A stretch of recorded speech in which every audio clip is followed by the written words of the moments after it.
Mesdames, Messieurs, bonsoir, merci de votre fidélité. Voici les titres à développer pour ce 20h.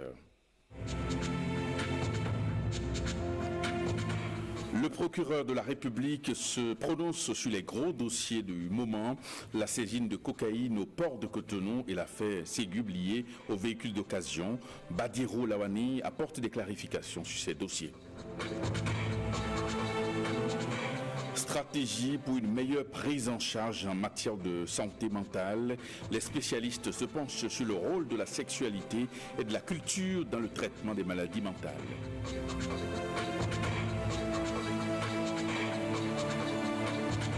Évaluation du niveau d'exécution des projets d'aménagement urbain, PORAD.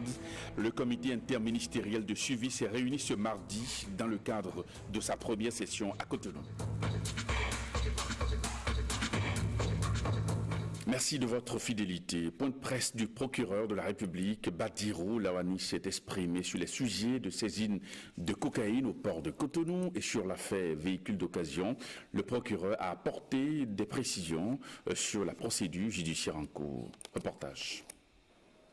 Il y a à peine 3 semaines, une affaire de découverte de 18 kilos de cocaïne dans un conteneur au port de Cotonou a défrayé la chronique. Des supputations sont allées dans tous les sens. Mais la constance est que le trafic favorise le blanchiment de capitaux et par suite entretient des réseaux criminels et terroristes. Hier encore, 21 novembre 2016, il a été découvert dans la journée dans un conteneur de sucre en provenance du Brésil, un sac contenant 48 plaquettes de produits d'un poids total de 54 kg. Les premiers tests réalisés indiquent qu'il s'agit de la cocaïne. Les analyses sont en cours pour confirmer la nature réelle de ce produit au niveau du laboratoire national des stupéfiants et de toxicologie. Une enquête est en cours menée par l'OCERTID et la gendarmerie maritime pour interpeller les auteurs de ce trafic et les présenter à la justice dans les plus brefs délais.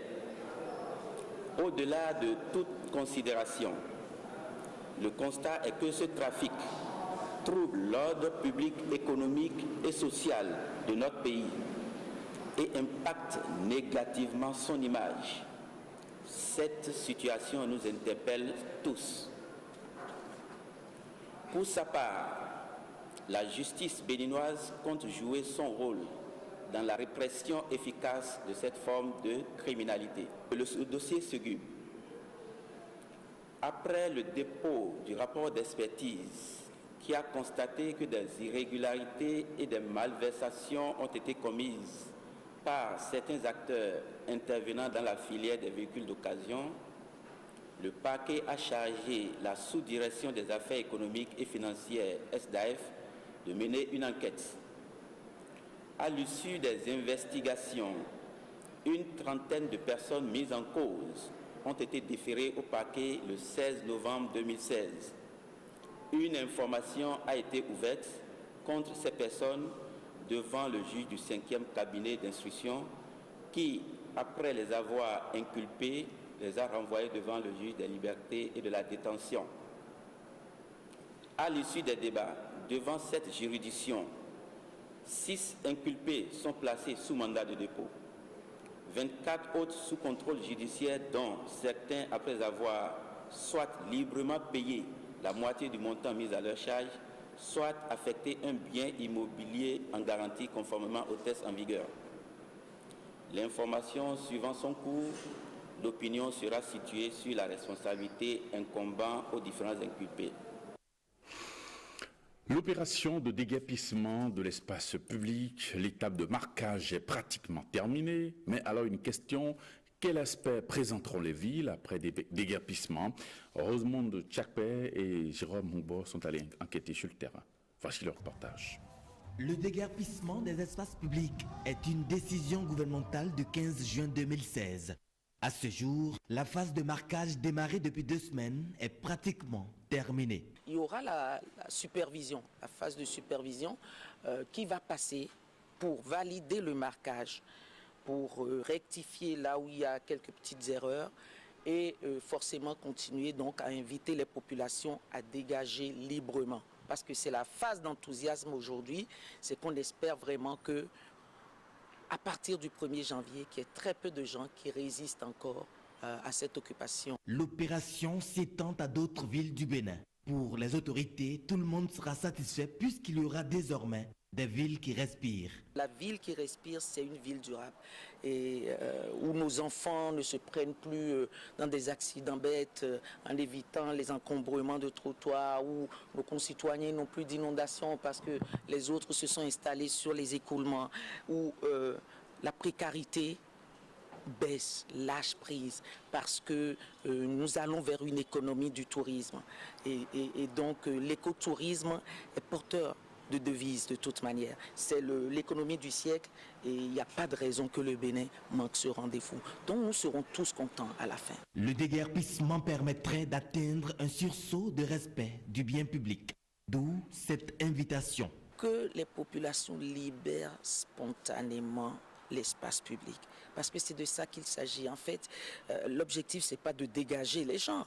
L'objectif, c'est de les amener à dégager parce que là, on atteindrait aussi en même temps un sursaut de respect du bien public, de respect de la loi. Au lieu de sanctions, ce qu'on aurait voulu, c'est que vraiment spontanément, les gens, après le marquage, d'abord, certains sont partis avant le marquage.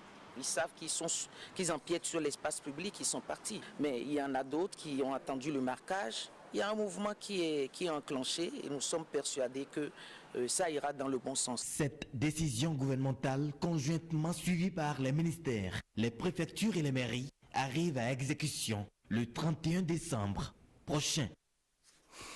Donner une nouvelle orientation à la poursuite normale du projet d'aménagement urbain PORAD. Il va d'abord falloir évaluer le niveau d'exécution du projet. C'est la raison qui motive l'organisation ce matin à Cotonou de la première session du comité interministériel de suivi du PORAD. La cérémonie s'est déroulée sous la houlette du ministre en charge du cadre de vie. Reportage Francis Faton, Marie-Louise Perrin. Créé il y a 2 ans, le projet d'aménagement urbain et d'appui à la décentralisation PORAD est un projet qui s'inscrit dans la dynamique d'amélioration du cadre de vie des populations, de lutte contre la pauvreté et de renforcement des capacités des municipalités à gérer et à fournir les services urbains de base. La mairie de Komé est l'une des mairies les plus démunies du Bénin. Mais je peux quand même louer l'effort déjà fourni par PORAD pour nous paver 2 rues et nous doter d'ouvrages d'assainissement qui aujourd'hui quand même se justifient parce qu'aujourd'hui, après les grandes pluies, au plus 2 heures de temps, l'eau stagne. Et on aurait voulu que l'eau soit évacuée de façon spontanée. Et je crois que l'ouvrage qui est en cours maintenant de réalisation pourra nous satisfaire et a besoin d'être renforcé. Je voudrais rappeler à l'attention des communes bénéficiaires qu'à partir d'aujourd'hui, le plus difficile reste à faire. La réussite du projet se mesure ou se mesurera au regard du respect des engagements que vous avez pris à travers la signature des différentes conventions. Aussi voudrais-je attirer encore une fois votre attention sur la nécessaire libération des emprises des ouvrages prévus dans le cadre du projet et la mise en œuvre des plans d'action de réinstallation des personnes affectées par les travaux du PORAD. La mise en œuvre des plans du PORAD pourrait amener les villes bénéficiaires à se distinguer à moyen terme par leur compétitivité et leur productivité. Les spécialistes de la santé mentale tentent de définir la place de la sexualité et de la culture dans le traitement des maladies mentales. Alors, ils se sont donné rendez-vous à Cotonou le temps d'un congrès pour informer les professionnels sur les liens qui peuvent exister entre la sexualité, la culture et la maladie. Plus de détails avec Gilles Akwekou et Jean-Claude James. Pas de bien-être sans la santé mentale. Cette exigence implique que les soins soient complets avec un accent particulier sur la sexualité et la culture des communautés. Un défi à relever au cours de ce congrès international. La prépondérance de la sexualité dans les dimensions physiques, psychiques et sociales de la vie de l'être humain est connue. Le sexe, vu comme organe sexuel ou acte sexuel, recouvre des aspects variés selon les cultures. Ainsi, la diversité dans l'expression de la sexualité humaine à travers la culture interpelle chaque individu. Un creuset d'échange est offert à ces professionnels de la santé mentale pour une meilleure prise en charge des pensionnaires des centres psychiatriques. Mais le combat nécessite l'engagement de toutes les parties prenantes. Il ne nous sera possible de prendre en compte culture, sexualité et maladie que si notre partenariat et notre engagement entre tous les acteurs et tous les partenaires de la communauté à la responsabilité suprême du gouvernement. Selon l'Organisation mondiale de la santé, OMS, 20% des personnes seront personnellement affectées par une maladie mentale au cours de leur vie. Face à l'ampleur du problème, nous devons changer notre perception de la santé mentale et permettre aux malades mentaux d'aller se soigner dans les centres psychiatriques. C'est pourquoi mon département ministériel et tout le gouvernement de la rupture s'attellent à chercher des réponses idoines aux souffrances des populations en général et des malades mentaux en particulier. Genre, santé et culture, culture et maladie, sexualité et médecine sont entre autres communications qui vont meubler les 3 jours. Le Bénin organise du 15 au 18 décembre prochain son premier salon international de l'énergie et de l'eau, placé sous le thème énergie, eau, enjeux, défis et perspectives du nouveau départ. C'est une initiative du groupe Lonesta Gates qui vise à accompagner les objectifs du gouvernement dans le domaine de l'énergie et de l'eau. Le lancement officiel des travaux préparatoires a eu lieu cette semaine en présence de Francis Faton et de Cécile Rondet. Un salon international de l'énergie et de l'eau à Cotonou, une première au Bénin. Il se tient du 15 au 18 décembre prochain. À quelques jours de ce grand rendez-vous international, cadres et acteurs concernés se mobilisent pour sa réussite. Le lancement de ce salon a un programme précis et ayant des acteurs comme suit. Contexte et justification. Le but et objectif du CIEB. Le contenu et temps fort du salon. Les acteurs et groupes cibles du salon. Enfin, la conclusion. Ce salon sera organisé de façon professionnelle pour le rayonnement du secteur de l'énergie de l'eau en République du Bénin. Cet événement se veut être non seulement une plateforme d'échanges commerciaux, mais aussi une occasion de partage de compétences susceptibles de renforcer le secteur de l'énergie et de l'eau. Ce salon doit être un carrefour du savoir, un carrefour d'entrepreneuriat, un carrefour où des nouvelles technologies dont on ignore aujourd'hui certainement pourront voir le jour et donner des idées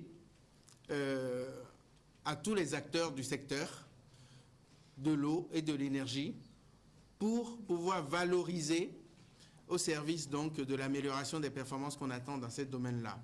Aucun détail ne sera de trop. Les acteurs impliqués mettent les bouchées doubles pour être à la hauteur de l'événement.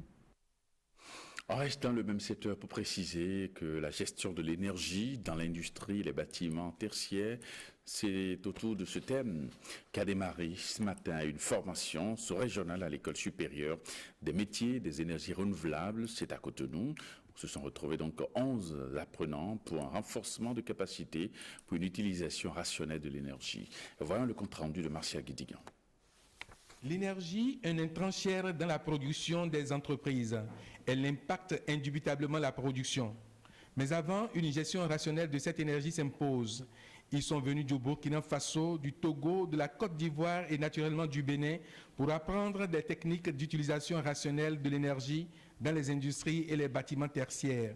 En effet, que ce soit dans l'entreprise, dans l'industrie, dans les secteurs étatiques ou dans les bâtiments, l'énergie est un élément important du budget d'exploitation et représente un fort taux dans la structure des coûts de production et de services. Aujourd'hui, certaines entreprises africaines ont pris conscience de l'enjeu et ont commencé à se structurer pour se mettre en situation de conquérir des marchés au plan international et de prendre part à la globalisation de l'économie. C'est pourquoi il faut se positionner, plus de temps à perdre, dans une globalisation de plus en plus caractérisée par des règles de compétitivité et de performance. Ainsi, les dirigeants des dites structures seront renforcés dans leurs efforts d'optimisation des coûts de production à travers l'apprentissage des techniques d'utilisation rationnelle de l'énergie dans les industries et les bâtiments tertiaires. Chers séminaristes, vous aurez à la fin de votre formation acquis des outils qui vous permettront d'identifier les sources de gaspillage d'énergie dans l'industrie et les bâtiments, d'identifier les gisements d'économie d'énergie possibles, de proposer des mesures susceptibles d'économiser de l'énergie pour accroître le rendement énergétique des entreprises, de réduire les coûts de production et d'améliorer la productivité, de réaliser des économies financières à travers la réduction de la facture énergétique. 4 jours pour maîtriser l'amélioration de la productivité dans l'industrie et la réduction des dépenses énergétiques dans les bâtiments. Le comité spécial de partenaires bénino-belges a tenu sa 3e session annuelle ce matin à Cotonou. À l'ordre du jour des travaux de cette rencontre, l'examen de plusieurs dossiers de coopération entre la Belgique et le Bénin. Année de Suevo, Gloria Oni pour le reportage. C'est la toute première fois que le comité spécial des partenaires bénino-belges tient sa session annuelle sous l'actuel régime. Une rencontre qui permettra de faire le point de l'état d'avancement des différents dossiers relatifs à la coopération bilatérale entre la Belgique et le Bénin. Comme on a déjà annoncé dans le comité spécial des partenaires de 2015, notre gouvernement avait des nouvelles priorités, des nouveaux accents, des nouveaux objectifs pour la coopération et je crois qu'ici c'est la même. Pour votre gouvernement, vous avez mis d'autres accents, il y a d'autres priorités de ce gouvernement. Je crois qu'à un moment donné, on doit se rencontrer et préparer un peu l'avenir aussi. Pour la partie béninoise, cette rencontre permettra de renforcer la coopération entre les deux pays. Il y a de quoi se réjouir. Et je puis vous dire, à titre de confidence peut-être, que c'est un des mécanismes qui sert de phare dans la coopération avec d'autres partenaires. Donc il nous revient de capitaliser sur ce qui est fait et toujours d'aller plus loin, de l'améliorer. C'est le lieu d'exprimer la reconnaissance du peuple béninois au gouvernement belge qui, malgré la conjoncture économique internationale, continue de déployer tous les efforts pour soutenir les actions du Bénin dans sa lutte pour l'atteinte des objectifs du développement durable.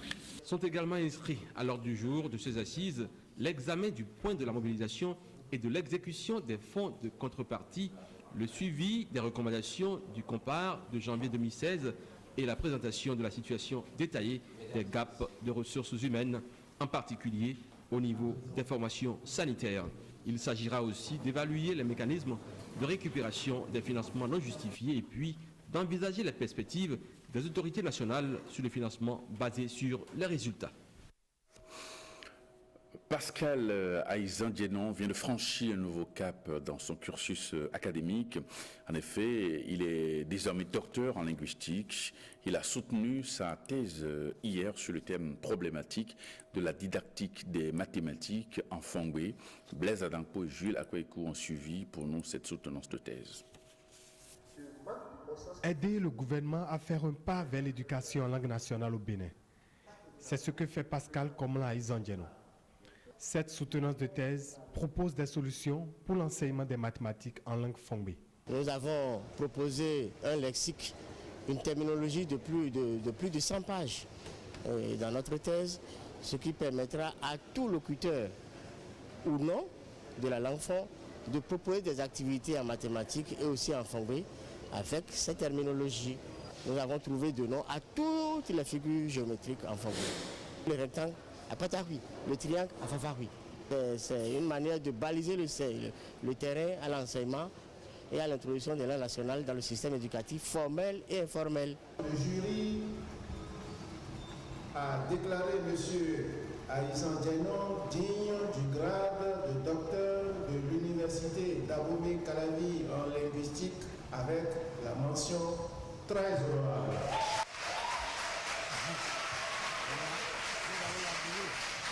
Le sujet est original et a une portée sociale. C'est original, c'est important et c'est intéressant. Parce que ça permet de crever, n'est-ce pas, nos difficultés en matière d'hésitation à pratiquer nos langues nationales. Que l'on puisse enseigner les mathématiques en fongbé, c'est une étape majeure justement de notre avancement sur le plan de la pratique de nos cultures. Cette soutenance de thèse relance le débat sur l'introduction des langues nationales dans le système éducatif béninois. Les équistes se sont séparés dimanche dernier sur une note de satisfaction après 3 jours de réflexion sous le contrôle de l'oratrice principale, Flore Adou, venue de la Côte d'Ivoire. Les participants ont tenté de répondre à la question comment reconnaître l'amour de Dieu dans sa vie. Edmond Hongbo et Jean-Claude James pour le point.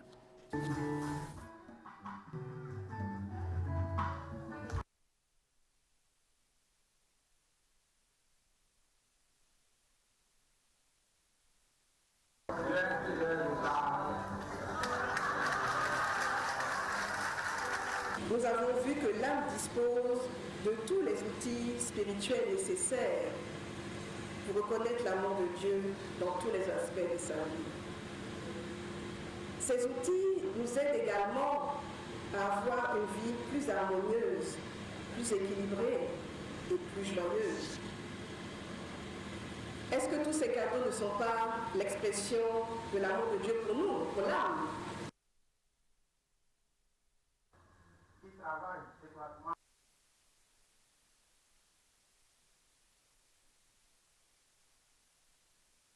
L'amour de Dieu est toujours présent dans ma vie, mais compte tenu des expériences, des écueils que je rencontre dans ma vie, il arrive des moments où je me demande si Dieu est vraiment avec moi. Les 3 jours que nous venons de partager ensemble nous ont permis d'avoir des outils, des clés, de partager avec les autres leur expérience pour savoir, pour nous rendre compte que nous sommes des enfants de Dieu et que nous existons parce que Dieu nous aime. Nous avons atteint à plus de 90% nos objectifs. Et en termes de satisfaction, nos attentes ont été comblées.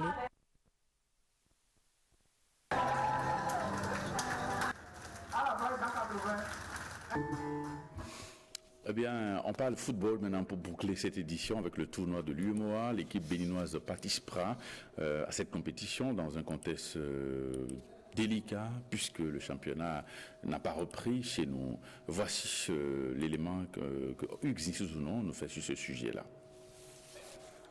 À quelques jours du tournoi de l'UEMOA, les écureuils locaux révisent leur gamme au stade de l'amitié Mathieu Kérékou devant quelques fans. Après une longue période de préparation à l'intérieur du pays, le 11 national retrouve la pelouse verte de Kourounou pour les derniers réglages sous la houlette du sélectionneur national Mathias Degueno. L'ancien sélectionneur adjoint des écureuils est en train de mettre en place une équipe nationale dans un contexte particulier. Le Bénin est sans championnat. Malgré la situation un peu critique, les joueurs ont livré plusieurs matchs amicaux avec des résultats mitigés. Mais dès l'entrée en lice face aux Bissau-Guinéens, tout se jouera d'abord au mental. Eh bien, ce journal se referme. Avant de nous séparer, quelques informations sur le programme de ce soir, juste après moi. Le magazine sans commentaire, le magazine Soirée Sport et 2 feuilletons, Les Choix de l'amour et Wivar Tuo. Prenez le rendez-vous du JT Soir à 23h avec Héloïse Vinator. Retrouvez cette édition sur notre plateforme www.ortb.bj. Merci et bonne soirée chez vous et à demain.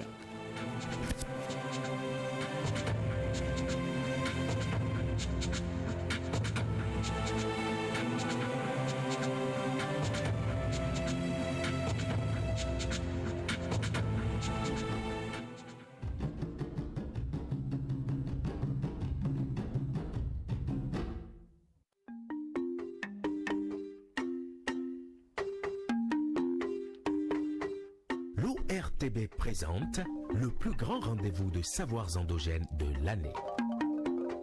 La tribune du savoir. Sur le même podium, les grands spiritualistes et gardiens de nos valeurs cultuelles. Soyez des nôtres le 16 décembre